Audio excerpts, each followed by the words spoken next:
Positive reactions are pouring in after the historic deal between Iran and the P5+1 group of countries. The British Foreign Secretary William Hague says the agreement shows intractable problems can be addressed through diplomacy. He has said that the deal benefits the whole world, including the Iranian nation. The German Foreign Minister Guido Westerwelle has also described the agreement as a turning point, while his French counterpart has called it an important step towards peace. Also, Russia and China have both praised the nuclear breakthrough. The Russian top diplomat Sergei Lavrov has said that all sides were winners and that no one ended up as a loser. The Chinese Foreign Minister Wang Yi has welcomed the outcome of the marathon talks, saying the accord will safeguard stability in the Middle East. Well, to discuss that deal a bit further, and I'm joined by Mr. Pepe Escobar, who is the roving correspondent with Asia Times, and he's now joining us live from Hong Kong. Pepe, as always, thanks for joining us. Now, I saw some of your reactions on social media, but just give us your raw reaction, if you can, to this deal. Well, it is a first step. Obama is correct. There was something very interesting about Obama's tone. That's the beginning of the spin war. It was a bit condescending towards Iran, in fact, and even insulting because it placed the onus of this whole drama, tragedy, whatever you want to call it, on Iran. And it's absurd because it is a false problem when you get to the bottom of it.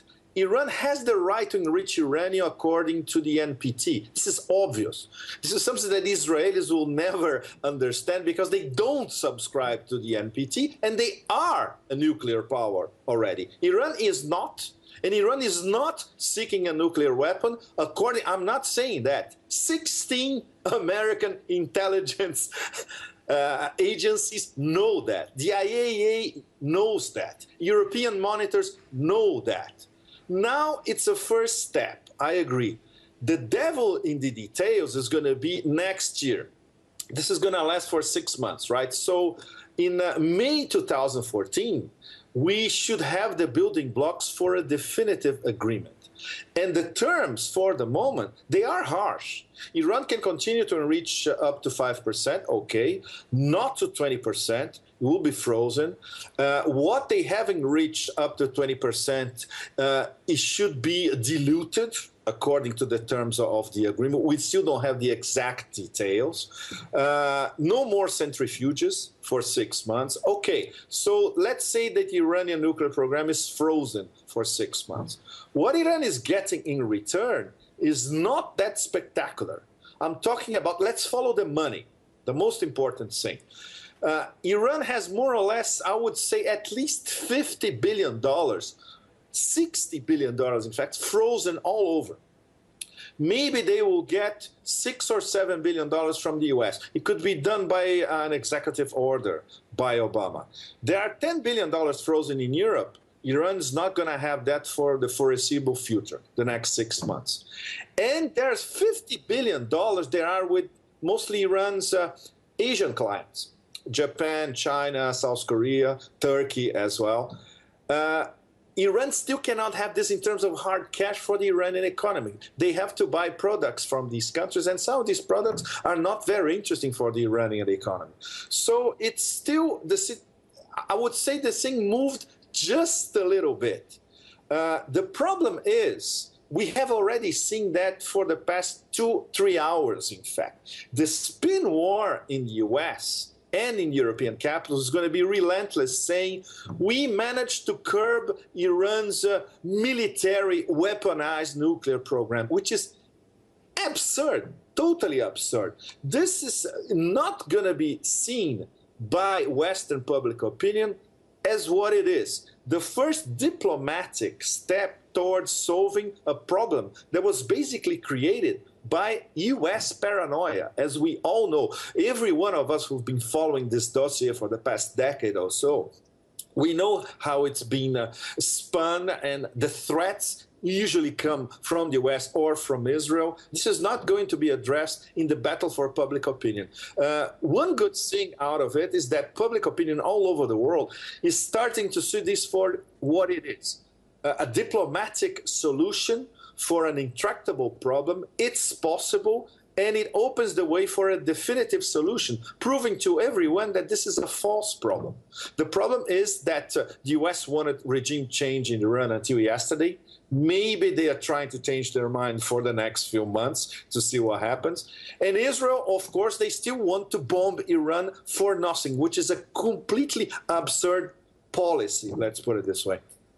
Right, Pepe, I wanted to, in fact, talk about that Israel factor in all of this. And you spoke about the spin war that has already begun, and I've seen that as well online and in the many articles I've read. So is this an attempt to try to appease Israel, and do you think that the Israeli lobby in places like the United States will be appeased? No, you cannot appease the Israeli lobby in D.C., not even in France. You see what they did in the previous round of negotiations 2 weeks ago. They actually forced the French to derail the negotiations at the last minute. That was one of the components. The other component was the Iraq problem, or enrichment to 20%. It's because the French, they cornered the market in terms of medical isotopes. If Iran starts enriching to 20% and starts selling medical isotopes cheaper, especially to developing economies all over the world, that's the end of the French monopoly. They could never admit that in public to anybody. But we know this was 50% of their decision to try to scotch the deal 2 weeks ago, and the other 50%, of course, Israeli lobby. In the U.S., it's even worse, because AIPAC in D.C., they receive their orders directly from the Likudniks in Tel Aviv. So this is not going to change. They control the Beltway, Congress, basically. I would say at least 70 to 80% of U.S. Congress is directly remote controlled by Israel. I've seen it for myself when I was working in Washington. I went to those AIPAC meetings. Sometimes what happens inside the hall is, frankly, very, very frightening. They call for the destruction of Palestine and Iran, both, all the time. So that's how it works. So this is not going to work with the deal. We already seen the official reactions from Israel. It's going to be like this for the next 6 months. And we have to be very careful. I mean international public opinion.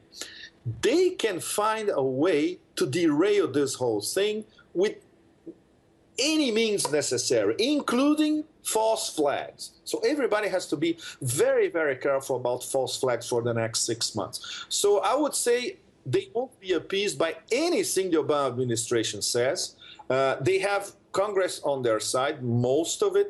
They have the neocons, which control a great deal of the opinion pages in American media. I'm talking about not only Fox News, but I'm talking about the editorial pages of the Washington Post, editorial pages of the Wall Street Journal. These people are going to be relentless, week after week after week, saying this is not going to work, this is a bad deal, blah, blah, blah. The same thing in fact, we're already hearing it now, right? So it's going to be an uphill battle for the Obama administration.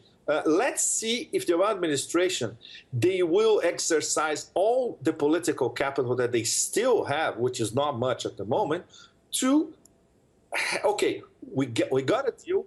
Everybody must respect it, including us, the United States of America. Let's see. All right. Indeed, well, we will see. But, of course, we do appreciate your insight. We'll have to leave it there for now. That was Pepe Escobar, roving correspondent for the Asia Times, speaking to us live from Hong Kong.